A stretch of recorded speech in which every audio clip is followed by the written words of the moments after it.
I love that. Go. Here we are, right? So you've got Phil Vetrano, co-founder of HELPipedia and founder of Planning and Vision. So he's an entrepreneur. You've got myself, Dr. LL, right? PhD scientist, not the doctor kind. And I'm okay with that. I like the side that I'm on. Founder of STEERus, and with Phil, co-founder of HELPipedia, youth development. That's why we're here. And we are going to talk today about Entrepreneurship, 7 tips. And why is this so important? And so you're thinking, oh, entrepreneurship as a parent, I don't even want to follow it. I've done a job my whole life. My kids talking about this. They don't even know what entrepreneurship is. Well, a lot of kids apparently think they do, but they don't realize what they need to do to achieve it. For example, the number one career that kiddos want, age 13 to 17, in all the surveys, is to be a YouTuber. That's number one. Number two is to be a rapper. Now, you've got to be creative with both of those, and you have to be a marketeer. You really need to know how to market yourself. That's a key part of entrepreneurship. You can't make it on your own doing your thing if you don't find a way to be creative and you don't find a way to get yourself out there so people see your creations. And so they may or may not know that's an important skill to have when they are considering starting their own business or being an entrepreneur or having a side hustle to make some money. Exactly. And there's a lot of things related to this. I mean, just one of the things, even before we get into some of the tips, someone who's been there, done that, got the t-shirt, lived to tell about it, just about, didn't make it through it, like all of that sort of stuff. It really comes down to resilience. I think that's at the foundation, that you have to be prepared. Not everyone becomes Mr. Beast and then they have billions of subscribers on YouTube or whatever else. For most of us, it's a slog through everything. You've got to try and try again. And so that resilience is so important. Related to that, can I jump in with the first tip? Sure, which I think is really important. Number one, embrace failure. It's a learning tool. Now you're thinking, oh, I don't want to learn anymore. I've done enough failure, blah, blah, all that sort of stuff. But setbacks are a key part, really, of the entrepreneurial journey. In fact, I think you have more setbacks than you have go forwards and progress opportunities and successes. What do you think, Phil? You've been an entrepreneur for a long time too. Yeah. So, that guy who made the light bulb, he failed over 900 times. And so if you're in the world of product development and you are trying to make a better mousetrap or whatever product it is that you're creating that solves a problem, it's not going to necessarily work the first time. And you've got to go through these cycles of trial and error, especially if it's new technology. And so do you have that resiliency? Do you have that passion to pursue and go after something that is new, that can transform the world or that industry, because you've got that new mousetrap or that new technology that's going to make humankind better or make an industry better, and that's just product development. And then if we're not talking about new products and we're talking about services, are they truly new services or services that have been done before? But what makes you unique and different in delivering that service? Is it going to be special compared to other experiences that you'll deliver in that service? And you could always do a lot of industry research, which we'll talk about, to see and understand the what's out there. What is the current situation of the industry, the service that you want to provide, to know who's doing it well, who's not doing it well, and what's missing. What is that service component that's missing that will differentiate you? That's another part of entrepreneurship where people have the desire to be something a little different than what's in the market today. Now, you've said a lot of things in there, and before we get to that and sort of synthesize it, we've got Patrice Porter here. She is the gardening grandma You can find her all kinds of places, like on the HELPipedia hub for help. You can find her on the Great Discovery. You can find her out there. She's got these wonderful tools to bring families together around gardening and setting up family goals and things like that. And what she's talking about here is that you need resilience, because if you fail and learn from it, then it was worthwhile. If you fail and don't analyze it and bury it and don't get anything from it, then that is a failure. That was a failed opportunity to learn something. Then we've got another quote here from Christine Bernat. And Christine, you can find her at christinebernat.com. She focuses on anxiety, and she's talking about how important it is at a young age. So that's the message for all the parents out there, is that let your child fail. Be there to guide them and support them through the failure, but let them experience that. If they never lose a game, they never lose when you're playing video like games together. It's like, oh, honey, mommy lost again. Like, no, go in there. Be a little competitive every once in a while. Like, yeah, I got your guy, or, whatever you have to do, right? It's how they learn. All right. So Phil, you said all of that stuff in there. What is your tip number 2? All right. Number 2. So I kind of mentioned it. Identify your passion. Start by exploring what you love to do. There's nothing like wanting to do something that you love and get paid for it. It's a great thing. And of course, if you're really good at it and it's in demand, you will go a long way. So consider how you can turn your interest into a business. This alignment with your passion will keep you motivated and engaged as you develop your entrepreneurial venture. Awesome. So here's what I'm going to get into now. That's tip 2. I'm going to talk about tip 3. So for me, this is where I have failed. I have failed a couple of times, actually. The whole idea is that you should start small and experiment. And I should know this. I'm a PhD scientist. I've been at the bench for a long time. You do things. You don't try to boil the ocean and change 19 variables. You change one, so you can figure out what the impact is when you change that one thing. Start small and experiment. I didn't.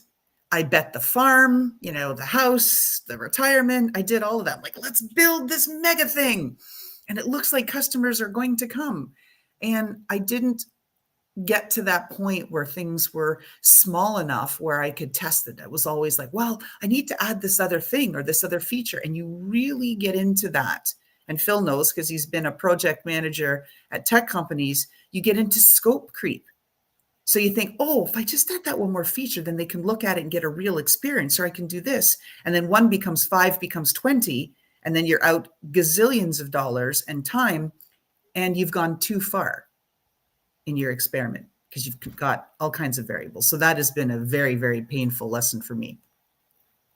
Yes, definitely. There's nothing like starting small and getting initial customers for the value that you can provide at the lowest cost to do that experiment, to know and understand the level of market interest that is coming. So an entrepreneur activity that we did when I was in college, we sold T-shirts. So we sold the T-shirts. We didn't buy 5,000, right? We bought 50 customized T-shirts, and we wanted to see the demand for those T-shirts. So we did invest in those 50. We spent a lot of time on the graphics, and we sold those 50 in a weekend. Aha! Okay. So now it was proven that there is a market for the T-shirts, and we can now make more. And we could go to college to sell these T-shirts. And that's what we did. And we were very successful because we tested the market.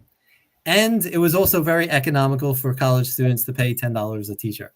So we also had that. So that's another level of understanding the buying decision from folks, to know that, is this, are we out of their market? If we're charging $500 for a T-shirt, there's not many buyers there. So we had to understand the market. All right. Go to tip number 4, Loralyn. All right. I'm going to say it's stay organized and manage your time. I mean, here, we talk about levels of organization. Some people say like, I don't need to be organized. I'm a visionary, right? I've got all of this sort of stuff going and I don't have to worry about that. Oh my goodness. Time is the asset that you have even less of than money. Believe it or not, you will run out of time every day of the week.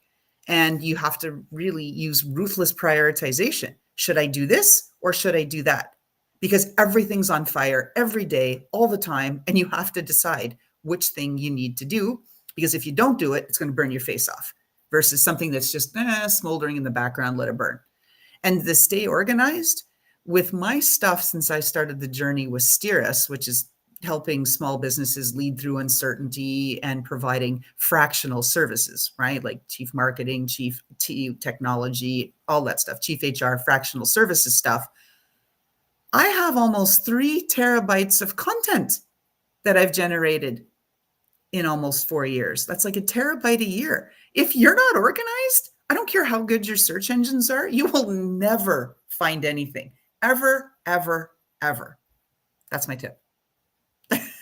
Yes, very important. And as an entrepreneur, you are prioritizing, because are you going to service your customers? And if you're servicing your customers, you're not going out for prospects. And if you're going out for prospects, you may not be servicing your customer. So right there and then you've got the operation side where you've got to work on whatever activities are for the customers. Plus you want to grow and develop your business. But again, it's at an organized level where it's manageable, and a calendar is very effective to block in the time that you're spending with your clients and secure those times for the appointments so that you can block out that time. Okay, this is when I'm going to dedicate my time to the customer, and then time to go after and market myself to sell to other clients. Okay, tip 5. You want to go? All right, let's go to tip number 5. Learn the basics of business. Yes. Gain foundational knowledge in essential areas such as business planning, accounting, and marketing. Look for local classes or online resources that can help you understand those concepts better. A solid understanding of these fundamentals will guide your decision-making. So if you are short and not understanding accounting, if you're going into business, it's an important activity to know. So either you're outsourcing it or you're learning it yourself, or you're doing a combination of both. And so marketing is really important. Accounting is important. And of course, the operations of whatever you're delivering is really important.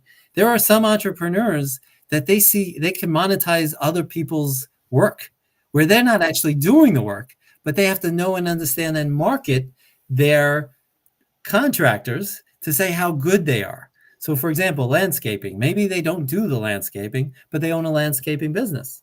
And what do they need to know? They need to know what the benefits are of their landscapers compared to other companies. So again, you don't have to be an expert in your operations, but you better have people who can execute that operation so that they can deliver great service. And of course, there's thousands of entrepreneurial opportunities in all different industries that you can gain this knowledge. And definitely accounting and marketing are really valuable skills that if you are going to go into business, you highly recommend to learn and understand them. You don't have to do them every day, but it's definitely suggested that you understand these two things. And the Small Business Association, the SBA, which has a ton of resources, a lot of them free, and most of them, I think, in fact, free. They talk about the business basics that you really need. You need to know how to use Google Suite or Microsoft Office because you've got to organize your files, create PowerPoints, create spreadsheets, all that stuff. You need to know how to market yourself, social media. How do you get out there? You need to understand the basics of market research. What are your competitors saying? What are they doing? What are they offering? How much are they charging? You need to have basics in sales. How do you sell the thing you have, right? That's a huge skill you need to have. And then you need basics in your accounting. You need to understand where the money's coming in, profit loss statement. You need the cost of goods sold. You need basics. You don't need all the scary accounting stuff and a lot of terminology and all of that stuff, but there's things that you need to know. And then with respect to HR and employment, you need to understand some of the differences between a contractor and employee. With an employee, you have to pay expenses, you have to pay benefits. There's a lot of stuff, workman's compensation. So you have to look at all of these things and at least have an understanding. All right. I kind of belabored that to death there, but we'll move on. Tip 6. So this is the thing too, where it's, you need to create a plan, because if you fail to plan, it's a plan to fail. And so putting some stuff together, and I have to admit, I'm not the super fabulous at this. I don't get into all of the detail. This is this goal, this day, this metric, until I have to. And then when I do, then I get it done. And I focus on now at least a quarter at a time with the year ahead, because things change so rapidly in a startup. You need to be prepared for all kinds of stuff. So just even having that simple business plan that you can quickly update and say, yep, this is what we're trying to achieve this quarter. Yep, these are the things we got to do. These are the gaps we got to fill. Good. You can get it done. Absolutely. Business planning is a key element for any entrepreneur, any business. Having goals and objectives and then measuring them to know where you are in order to accomplish them. And so business planning and even career planning is good for everyone. So any organization that you work for, any organization that you're going to run, you need to have a vision and a plan. And so that's a great tip number 6. All right, Loralyn, drum roll. You want to hit number 7? This is the biggest one for you and I. My goodness. You ready? I'm ready. All right. Networking actively. Building relationships is crucial in entrepreneurship. Connect with mentors, fellow entrepreneurs, and potential customers. Networking can provide valuable insights, support, and opportunities for collaboration that can enhance your business prospects. This is quintessential, even if you're not an entrepreneur, is to be surrounded by experts and like-minded people to support you, whatever you're going to be pursuing in life. And so that's just a basic skill that everyone needs to help them in their career or their business. And then effective marketing of what it is that you're really good at, so that people know and understand what you're good at, and then you've got to execute on that to show them that you're really good at this activity. And networking brings opportunities.